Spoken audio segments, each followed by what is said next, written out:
The movie and Broadway production of The Lion King has fascinated audiences for years and years.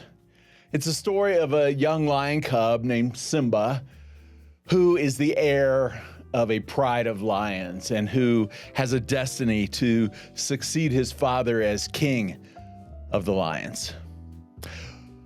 The father's name, of course, is Mufasa, played by the late, great James Earl Jones with an incredible voice. After the death of Mufasa at the hands of the evil villain of the movie named Scar, Simba leaves the pride and wanders into the savannah where he meets two lovable characters. They're Timon, whose voice was played by Nathan Lane, and Pumbaa, who was played by Ernie Sabella. Wonderful characters. They lived a carefree life. They lived a fun-loving, playful life in the savannah, and they had a mantra of Hakuna Matata. Remember that? Hakuna Matata. What a wonderful phrase. Maybe I should do voiceovers. Hakuna Matata. Ain't no passing craze. It means no worries for the rest of your days. You get the point, right?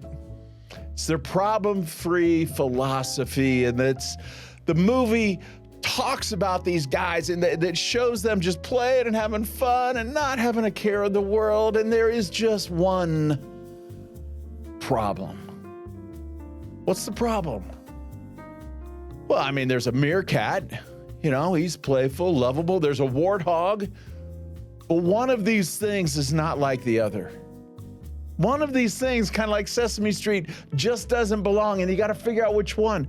Well, the thing that didn't belong, the problem there is that Simba wasn't made for that, was he?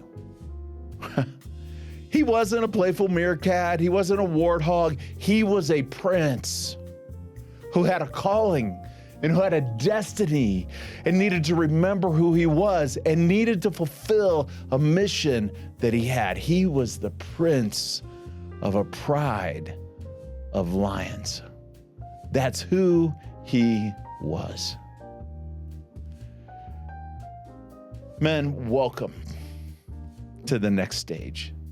Welcome to a podcast that's created just for you, and welcome to the conclusion of a series that we put together called Freedom from Porn. I would invite you, I'm not going to recap the whole thing. It has been 10 episodes or something like that, Mike. How many have we had? 10 or 12. 10 or 12. A long time. We've been talking about porn for a long time. Important issue. Maybe it's something else for you and you've just leaned into this and you're like, man, porn's not my thing. That's fine. I've talked to a lot of guys like that. Porn's not my thing. I'm like, great. Listen, what is your thing? But this series specifically has been dialed in on pornography, and we've taken a look at a bunch of different angles, nearly every angle that I could think of. We talked about the core change that God wants to do in your life and how he wants to do that. Episode 22, go listen to it. The last two episodes, my really good friend, one of the men who is in my circle, Dan Foote, was with us on episode 23 and 24, and I invite you to go back and listen to that. And today, we are going to wrap up this series. And we're going to talk about, similar to Simba, talk about who you are. Just as Simba was reminded one night when Mufasa's vision appeared to him, Mufasa said to him, he said, "Remember who you are. Remember." And it triggered in him, oh, I've got to remember who I am. And he raced back and chased his destiny. I want you to remember, or maybe learn for the first time today, who you are as we take a look at kind of a capstone on this series on pornography. And it's all about who you are. And I want to talk to you for a second about what you aspire to be. Actually, what you don't aspire to be. See, as we take a look at your life, I do not know a single man who would say, you know what, man, I want to be an idiot in life.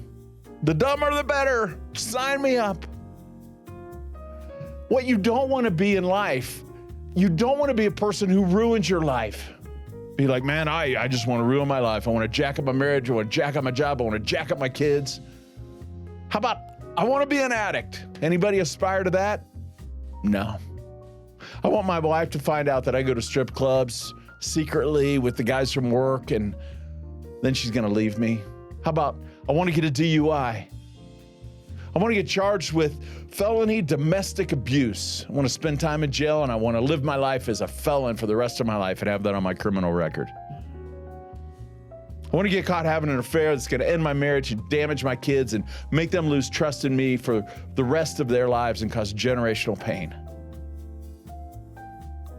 I want to get arrested for soliciting a prostitute. Oh, that'd be great. Ruin my reputation. I want to get charged with sexual misconduct, lose my job. You know what? None of us would set out in life and say we aspire to those things. But you know what? I know men who have done every one of those things and who have found themselves in a place opposite, 180 degrees opposite of what they aspire to, what they were made for, what they were called to do, who they are. And like Simba, man, you were made for more. You were called to do more. And today, that is what we're talking about. Who you are. Just like Simba needed jolted and remember who he was in order to go back and take his rightful place, to fight a battle that he was called to fight. It's who you are. The problem is that while we aspire to more and we all want more, we frequently run away, just like Simba did. We run away from responsibility. We run away from a higher calling that we've been given. We run away and we settle for the Timons and the Pumbas of life who would just kind of call us to less, man. Just relax. Hakuna Matata, bro. Don't be so intense, man. Just, come over here. Right? Do you see what's at stake here, man? Do you see what's at stake? At the core of who you are not, as we've talked about through this series, you are not a mistake. You're not an unplanned child. You're not a fluke of evolution. You are not, when it comes to your sexuality, you are not an untamed, undisciplined, uneducated, uncontrolled, wild animal. And yet our culture would seem to throw that out there and be like, you know what, when it comes to this issue of sexuality, man, wouldn't that be great if you lived that way? And something in us is like, well, it kind of would be great. I hear ya. But that is not who you are. Like Simba, you are something different. And that is what we're going to finish this series on. Really, it comes down to those places that we talk about on this podcast all the time of your passion, your purpose, your power, and your perspective, all that grows out of heart, soul, mind, and strength. You can listen to the first 5 podcasts as we watch through each one of those. But man, this really comes out of that purpose side of you. The imagery of picture a king, you as a king, of taking a look at your life and going, what am I going to do? How am I going to live? Am I going to live the way I've been called? And the thing I want to leave with you today is this, that we're going to land on, is that God made you as a king to rule over your life, to influence lives around you, and to influence the realm that you live in your world. God made you a king. Live that way. Live that way. And as we wrap up this series, I want to communicate to you that I get this. I mean, I get it. I get it. I understand. I struggle with these same topics that we're talking about. I feel the weight of it. I live in the same human skin that you do, not some superhero type of guy. And that's not who I present myself to be. And just like the name of the company that I'm a president of, Sherpa, I'm simply here as a guide. And so I thank you for leaning in on this. Let's jump into this. Let me ask you a question. How can you live as a king? How can you, like Simba, in this beautiful story, wonderful story, entertaining story, but how can you step in to living life as a king in a world full, mind you, of Timons and Pumbas who would just like you to lower the standard, and yet you're called to something else, right? It's who you are. It's who you are. And my starting assumption as we get into this is that, first of all, at an absolute minimum, you are a man created in the image of God. I know that not all men who listen to this podcast are men of faith. Frankly, I love that. I love that because that's the kind of men I hang out with most. But at a minimum, I would have this conversation with any man I talk to, any human being. You are created in the image of God. You're immediately separated from everything else around you, and that you are created in the image of God. If you are a follower of Christ, as I am, you are a new person whose past is behind them. And then you can live as not just a street pimp who would run around having just all kinds of sexual misconduct issues and stuff like that in your life, and allowing just the bottom to fall out of your life and just a race to the bottom like the rest of the world is around us. But you can live a life of nobility. So I want to ask you, what do kings do that make them live like kings? What do kings do that make them live like kings? What are the markers in their life? What are the things they do on a daily basis? I want to walk through a couple of them as I present to you just a simple plan for living like kings. And I got to throw a bit of a trigger warning. If you're a little light on hearing hardcore truth that's time-tested and that is just true, then you might want to check out of this. Because I'm not pulling any punches here, man. I don't do this just because I got nothing else to do in life. Our team does not just do this because we have nothing else to do. Like, wouldn't it be great if we started a little podcast, did a cute little thing? I want to lay some truth on you. The first of all is this.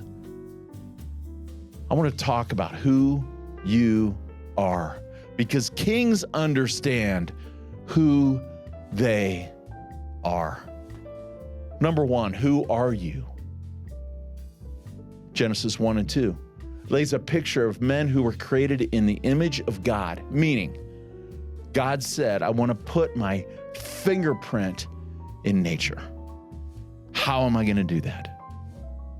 He chose you to put his fingerprint on. That's pretty wild. Whether or not you are a follower of him or not, you bear his image. You are an image bearer. That's just true. You might say, but hang on now, hang on. That was a long time ago. The world isn't a fallen place. Does not apply to me. Truth nugget number 2. 2 Corinthians 5:17 says, if any man is in Christ, he is a new creature. The old is gone, the new is here. That's just a fact. If you are a man who's pursuing after God, Old stuff is gone. New stuff is here. The Bible actually says that he makes you a living creature where you were dead before. You might say, as you take a look at this, man, hang on. There's some things in my past. I've done some bad stuff.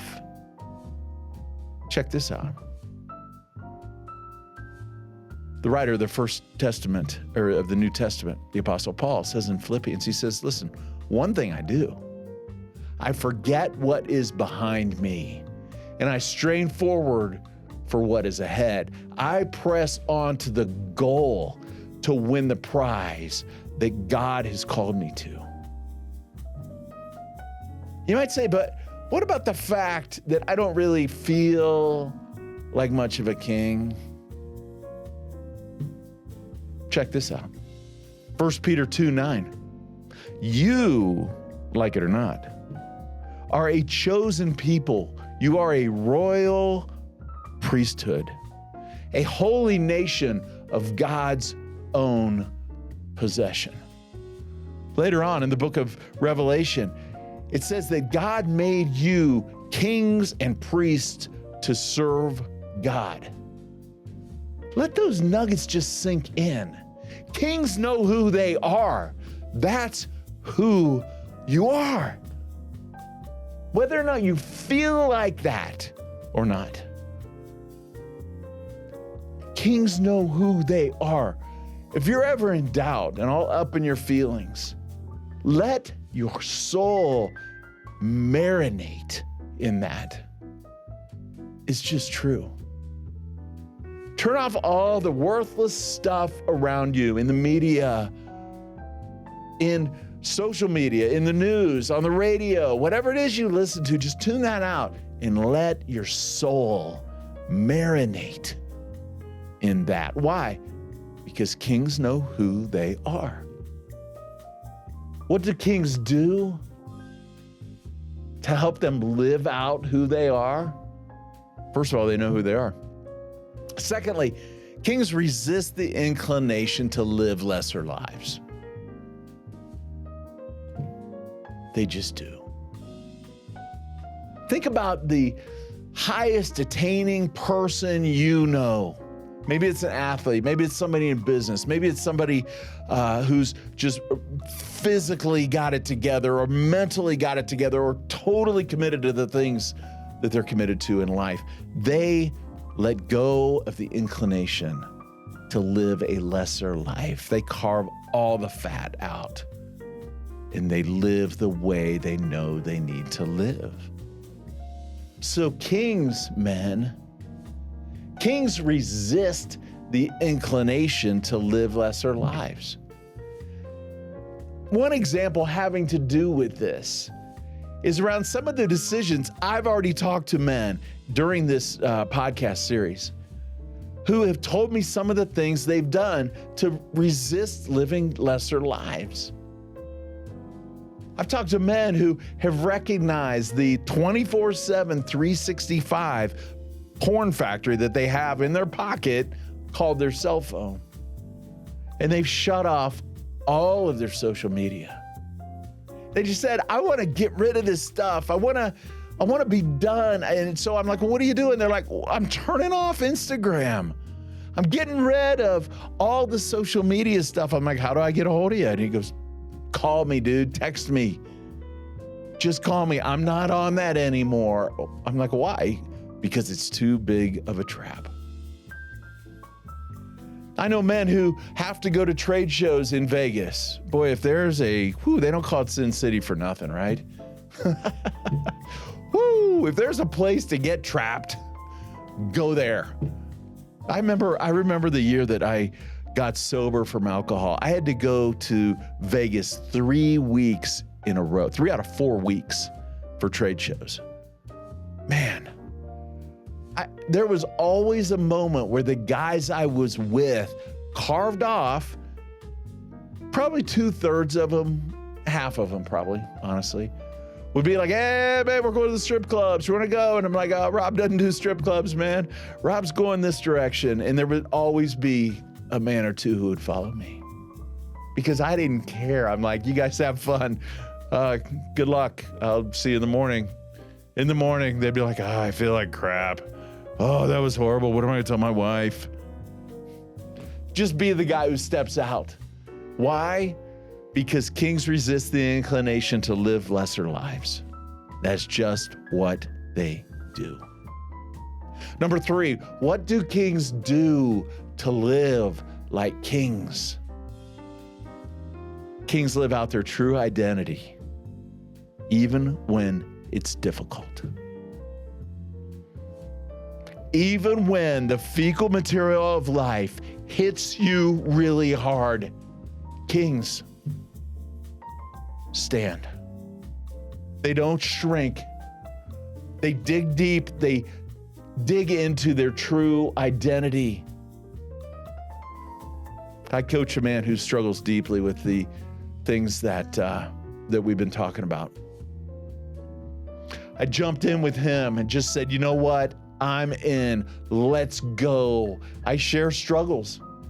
It's pretty transparent. But I jump in with him and he shares his struggles. He's like, you know what? This is really difficult. I'm like, I know. I live in the same world you do. But kings don't give up. Why? Because you're made differently. Simba, remember him when he ran off? He's hanging out in the savannah. Timon and Pumbaa, Hakuna Matata. Kings make decisions to live differently. They live differently. They dig deep. They say, you know what? This is the direction I'm going. The 4th thing kings do to make them live as kings, to make them live out their true identity, to remember who they are and to live that way. Check this out. They associate with other noble men. I'm not talking about a self-righteous group of people who are like, we're better than everyone. No, not at all. In fact, if that's the guys you're hanging around, count me out. But they hang around other noble men. They hang around noble men. Just this week, the fecal matter of life hit me square in the face. Square in the face. First thing I did, I texted the 4 other men in my life. And I said, fellas, I need you to pray for me right now. This is really hard. Before I told my wife, I texted my guys. I called another one. In the next 2 minutes, I had phone calls, I had texts, I had a lunch appointment, I had men in my circle. Why? Because kings take shots too. But they circle up with other men who are strong and say, you know what? We got you. We got you. And it was my turn just a couple weeks ago to be that man in another man's life. Kings do king kind of things. They raise the game for each other. They pick each other up when they fall. That's just what they do. Lastly, what do kings do to make them live like kings? Doesn't hearing this stuff just want you, something in you that burns and grows and like, I want to do that. I really do. Last thing, the best kings understand that they answer to a much higher authority than just them. The best kings I know understand that the king, the K in the word king in their life, is a small k. It's a small k because they answer to the king. They answer to God.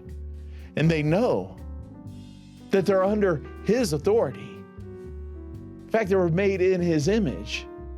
They answer to him. And it's not one of those, oh my gosh, if I screw up, man, God's gonna smash me. And it's not living in fear.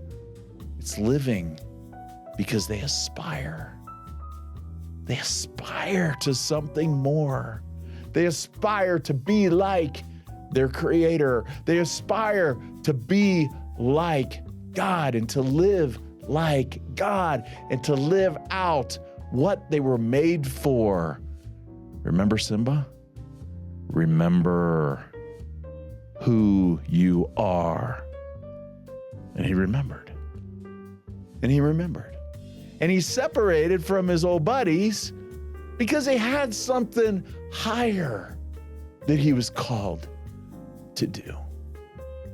You see, the idea that I want to leave you with is that God made you as a king, small k, to rule over your life, to influence the lives of those around you, and to influence the little part of the realm that you have been asked to manage. God made you to be something different. Live like a king. Remember who you are, Simba. Remember who you are. That's not a bad James Earl Jones, is it? Come on, man. Give me some love. Anyway, okay. The late, great James Earl Jones. He also left the savannah along with a guide named Rafiki. I'm not even going to try to do that accent. And they went back to step into his true identity, to face danger, to fight a battle, and to live out a destiny. The question I have for you, will you do that? Especially around this issue that we've been talking about. Will you do that? Will you listen to the voice of your Father? Will you remember who you are? Will you find a guide? Will you live the life you have made for? Or will you hang out in the savannah with Timon and Pumbaa? Hakuna Matata. It's your choice. It's your choice. The challenge I have for you as we wrap up this series and actually put a capstone on the first year of the Next Stage podcast is this. We started the year with this. Don't go it alone. Gather other men. Be in the fellowship of noble men. Don't go it alone. Be in the fellowship of kings. Stand in the circle of other strong men who are heading that way in your life. And men, that's why we put together Sherpa freedom groups. That's why we put together this material. Get some other kings around you. I want you to listen one final time to Chris, my friend, as he talks about Sherpa freedom groups. Let's listen to this. Man, are you tired of the struggle you know is holding you back? And I mean at the bone and marrow level of your soul. Hey guys, this is Chris, one of the producers at the Next Stage podcast for men. Your struggle could be an addiction to pornography, or it might be something else like drinking or eating, gambling, whatever. And you've heard Rob talk a lot about this. Recovery starts when you get sick and tired of being sick and tired. This struggle is taking its toll on your life and holding you back from quality relationships with your wife, your kids, and those you care about. Your struggle is also like a heavy ball and chain, weighing down your career and even your life purpose. If you're not sick and tired of being sick and tired, you're probably not ready for what I'm talking about here. But if you are seriously stinking sick and tired of being sick and tired, then I want to challenge you to join a Sherpa freedom group. So what's a Sherpa freedom group? Well, we're not just talking about white-knuckling this thing. We're talking about understanding why we have this struggle. We're talking about how to overcome it. We're talking about understanding what makes a man's passion, purpose, power, and perspective And then we're doing the hard work together of transforming in men who are in control, not being controlled. And we're doing this in community, not in isolation. We're calling and emailing and texting and Zooming and personally meeting when possible, sending smoke signals, whatever it takes to personally connect and help each other accomplish what we all want. Wives who respect and trust us. Children who don't fear us. Employers and clients who can rely on us. We're putting together a Sherpa Freedom Group, and we want you on board. Go to Sherpa5280.com/Sherpa Freedom Groups right now and register for your spot today while they last. Again, Sherpa5280.com/Sherpa Freedom Group, or check out the show notes for the link. This will pay off not only for you, but for the people in your life that matter most. Aren't you all worth it? Men, I'm sick and tired of being sick and tired. Are you? Thanks, Chris. And one final thing. One final piece of the challenge is to commit today to living like a king. It doesn't matter how you used to live, even 30 minutes ago before you started listening to this. It doesn't matter how you lived. It matters how you're living. So I would invite you, in the words of Joshua, the great warrior, who said this thousands of years ago, Joshua 24:15, if you want to look it up, Google it. Choose this day whom you will serve. Make a choice right now, today, right here, right now, line in the sand. Who are you going to serve? But he says, as for me and my house, we're serving the Lord. We're going this way. I would invite you to join me, to join a global community of men who are going this way. It's quite fun. Sometimes you get knocked down. Sometimes you get whacked. Sometimes you get crushed. Yeah. But guess what? You're living out who you've been called to be with men you've called to be with. Make a choice today. If you're making that choice, email me the next stage at Sherpa5280.com. I invite you to that. And then maybe you're like, hey, I really could use some help. Just email me and say, hey, can we talk about a personal growth coaching relationship? I would love nothing more than to jump in with you. As we wrap up today, I want to leave you with that verse. 1 Peter 2:9. But you are a chosen people. You are a royal priesthood. You are a holy nation, a people of God's own possession. Imagine a world, men, where people said no to pornography. What if we together starved the pornography industry to death? Well, it's $1 billion industry. What if we cut it in half? What if we cut it in half? What if we cut it by 100%? There was no more. That'd be awesome. Part of me says, that can't happen. But you know what? I'll bet it can. Why don't we do that together and start living as kings?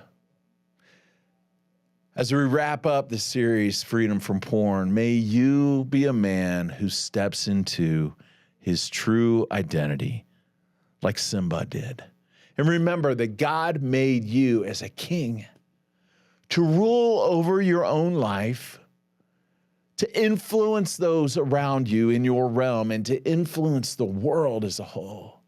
Live like kings. And finally, the next stage is brought to you by a great team of people. Chris, Mike, Andy, Marcus.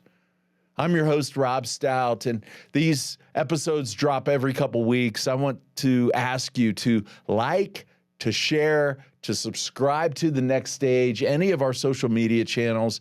And on these channels, would you give us a 5-star rating? It would be a very simple way to give back. Just give us a 5-star rating. It'll increase our influence and our spread of what we're doing. And if anything in this show hit you, please email me, thenextstage@sherpa5280.com. Until next time, men, summit life's climb. When you fall, get back up, keep going, get some good men around you, but keep on your pace towards the summit. Until next time, go be awesome in your world. We'll talk to you soon.